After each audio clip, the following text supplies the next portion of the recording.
Agora a gente vai falar da coesão. Como nós começamos a explicar, a coesão está ligada à presença num discurso de ligações. Coesão significa conexão, ligação.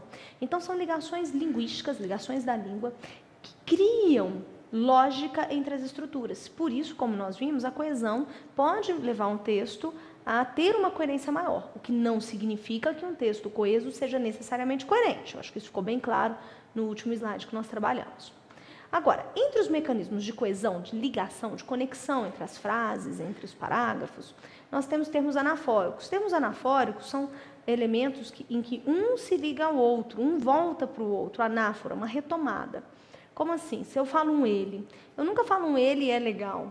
Se eu falar ele é legal, eu tenho que ter falado esse ele antes. Então, eu vou falar do João. João isso, João aquilo outro. Ele é um cara legal. Quem que é ele? O João. Mas eu fiz a retomada. Quando eu uso, por exemplo, um ao outro, eu tenho que saber quem é o um e qual que é o outro. Então, também termo anafórico, termo retomado, um pronome reto, um pronome relativo. João que é meu amigo, João o qual é meu amigo. Esse relativo, esse pronome relativo, retomo João, termo anafórico. Conectivos temporais, depois, enquanto. Então, quando você põe um elemento de advérbio, especialmente esses de tempo, inicialmente, posteriormente, depois, enquanto isso ocorre, você está mantendo relação entre as coisas. Se eu ponho inicialmente, posteriormente, isso me dá uma ideia no texto de tempo do que veio antes, o que vai depois. Conectivos lógicos, como mas, o portanto. Quando você conclui um texto e você põe um portanto, muita gente gosta, né, de concluir com portanto. Esse, portanto, ele está me indicando, está indicando para o meu leitor que eu estou terminando. Se eu escolho um mas, o meu leitor está entendendo que tem essa ideia de provável adversidade, oposição no texto. Então, esses são termos essenciais que a gente tem aí para poder fazer coesão, mas existem vários outros, tá? Que eu apresentei alguns termos de ligação. Cada um desses itens, então, serve para criar algum tipo específico de ligação entre dois trechos de discurso. Portanto, são termos de coesão. A Costa Val fala que a coesão é a manifestação linguística da coerência. Eu gosto muito disso. Por quê? Porque a coerência é muito mais ampla. Mas entre os termos de coerência, você precisa, sim, dessa manifestação da língua, né? Linguística, a parte da estrutura. Essa estrutura que te leva à lógica. E ela é responsável pela articulação das ideias ou frases do ponto de vista cultural e linguístico. Quer dizer, eu vou articular as coisas. E por que do ponto de vista cultural? Porque às vezes você põe um conectivo que parece que não é lógico e é. Querem ver? Eu falo assim, tudo vai bem entre nós como 2 mais 2 são 5. Epá, se eu falo tudo vai bem entre nós como 2 mais 2 são 4, esse como é uma comparação perfeita. Quando eu falo como 2 mais 2 são 5, alguém pode falar, é ilógico. Mas espera aí, culturalmente, se eu falo que tudo vai bem entre nós como 2 mais 2 são 5, na nossa cultura todo mundo sabe que não vai bem, que as coisas vão mal e que eu estou fazendo uma ironia. Então, também, isso é visto. A coesão se dá por meio de mecanismos gramaticais, como nós vimos, elementos anafóricos, elipses, que são partes que você não usa, né? Alguma coisa que você deixou omitida, deixou para o outro perceber. Se eu falo fui ao cinema, a pessoa vai perceber se eu. Conjunções, artigos também. Muito interessante essa parte que a Costa Val fala dos artigos. Por exemplo, se eu falo assim, conheci um homem no bar, aí o homem veio falar comigo. Observem que eu começo com o artigo indefinido, conheci um homem, depois eu ponho um artigo definido, aí o homem veio falar comigo, não é o mesmo homem, não é? Aliás, é o mesmo homem, perdão. Porém, se eu quiser dizer que não é o mesmo homem, eu posso usar o artigo indefinido 2 vezes, assim. Conheci um homem no bar, aí um homem veio falar comigo. Aí eu já não estou retomando o mesmo homem, foi outro homem que veio falar comigo. Então, quando você quer fazer um termo de retomada, você usa normalmente o artigo definido. Isso também faz diferença. E você pode retomar por mecanismos lexicais, palavras na língua, sinônimos, um sinônimo que retoma outro. Estou falando de uma palavra, de uma ideia, aí eu retomo com uma outra palavra. Estou falando de aluno, aí eu falo educando, né? Eu falo discente, sujeito do aprender, e eu estou fazendo essa relação entre as partes do texto. Essas relações ajudam muito na lógica toda.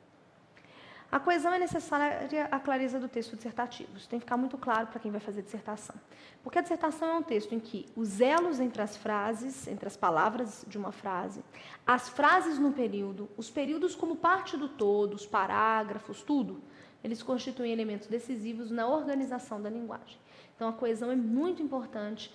Sim, não é a única coisa, mas ela é muito importante. Bom, então vamos ver um exemplo. Esse exemplo eu tirei do Trask, que é o dicionário de linguística. Os egípcios e os assírios já carregavam estandartes há cerca de 5.000 anos. Eles, na hora que você lê esse eles, você não tem a impressão de que são os egípcios e os assírios? Olha lá, todo mundo tem. Os egípcios e os assírios já carregavam estandartes há cerca de 5.000 anos. Eles, você pensa, é o egípcio e o assírio. Mas quando eu começo a ler e vejo, eles eram mastros encimados por figuras de animais ou deuses, eu penso, peraí, eles não podem ser os egípcios e os assírios. O que eram mastros encimados por figuras de animais? Ah, eram os estandartes. Então, observem que aqui, inicialmente, o leitor vai reunir assim, informações no cérebro dele e, naturalmente, vai jogar esse eles aos egípcios e assírios, que é o sujeito. Então, sempre que você pega um ele, por isso tem que saber usar. Não é só saber que o ele é um termo anafórico, tem que saber usar. O ele vai ser o sujeito. Aí, quando o leitor percebe a continuação, ele precisa reler para entender que o ele não era o sujeito egípcio e assírio, esse sujeito composto, era o estandarte. Nesse caso, eu tenho um problema de coesão, porque o meu leitor tem que reler para poder entender. Isso não é bom. A leitura para o seu leitor tem que ser sempre fácil, especialmente se você está sendo avaliado. O cara não está afim de reler. E mesmo que ele releia, se você já teve que fazer esse trabalho de releitura, é porque o texto não está bem escrito. Então, tenta ser simples. Antigamente, o pessoal achava muito isso. Tem que escrever difícil. Não tem que escrever difícil. Tem que ser simples e objetivo. Olha só a nossa segunda versão. Há cerca de 5.000 anos, os egípcios e os assírios já carregavam estandartes. Estes eram mastros encimados por figuras de animais ou deuses. Agora, fica imediatamente claro que os estes são os estandartes. Agora, aí vem outros problemas. A coesão ela tem muito a ver com a gramática. Você tem que saber o uso do este e do esse. Normalmente, quando você retoma esse. Agora, quando eu tenho dois termos para retomar, e aí eu tenho o estandarte, eu tenho assírio, eu tenho egípcio, eu poderia retomar várias coisas. Aí, a gente usa o este para retomar o mais próximo, no caso, o estandarte. Então, se eu não souber gramática, eu vou começar também a ter problema. Agora, é claro que eu tenho outras saídas. Se eu não sei usar este, esse, eu poderia unir isso num período só. Olha só, há cerca de 5.000 anos, os egípcios e assírios já carregavam estandartes que eram mastros encimados por figuras de animais ou deuses. Então, eu sempre falo isso com os meus alunos, vocês não têm que usar aquela estrutura. Quando você está fazendo a redação, o rascunhão, você não está preocupado com essa gramática, com essas partes para ficar perfeito, não. Você tem que pensar na coerência do todo.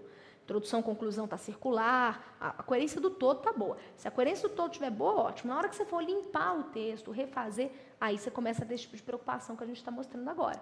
De onde é que está o eixo, onde é que está o erro, onde é que você pôs o que onde? Vou usar o eixo, não deu para usar, não sei se é eixo ou se é esse, uso o quê, deixa eu trocar. Bom, então dessa vez o estes deixa imediatamente claro que aos estandartes se faz referência. E a continuação é fácil, não requer esforço. Lembre-se sempre disso. Você não deve criar um esforço. Agora, isso é limpeza, é lapidação do texto. Você olha isso depois, que você já fez a coerência do todo, né, do texto como um todo. Bom, agora nós vamos fazer uns exercícios. Esses exercícios são muito úteis para melhorar a coesão, essa coisa da coesão.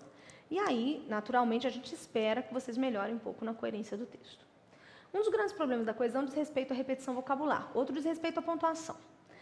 Muita gente tem dificuldade, ou repete muitas palavras, ou põe muito ponto final, ou não põe nenhum. As duas coisas são ruins. A pessoa que costuma pôr um período imenso sem ponto final, você fica até sem ar, gente. Você chega no final, você não sabe o que está no início, você se perde na leitura. E quem coloca um monte de ponto final, fica parecendo texto de criança. Inclusive, eu vejo isso. Aluno que me fala assim, eu tive professor que me falou para fazer período curto. Eu falo, faz mesmo. Eu fui no parque, ponto. O parque é bonito, ponto. O parque tem escorregador, ponto. A minha mãe me levou no parque, ponto. A minha mãe é boazinha, ponto. Fica perfeito texto de criança. Então, você não pode nem 8 nem 80. A cada 3 linhas, um ponto está muito bom.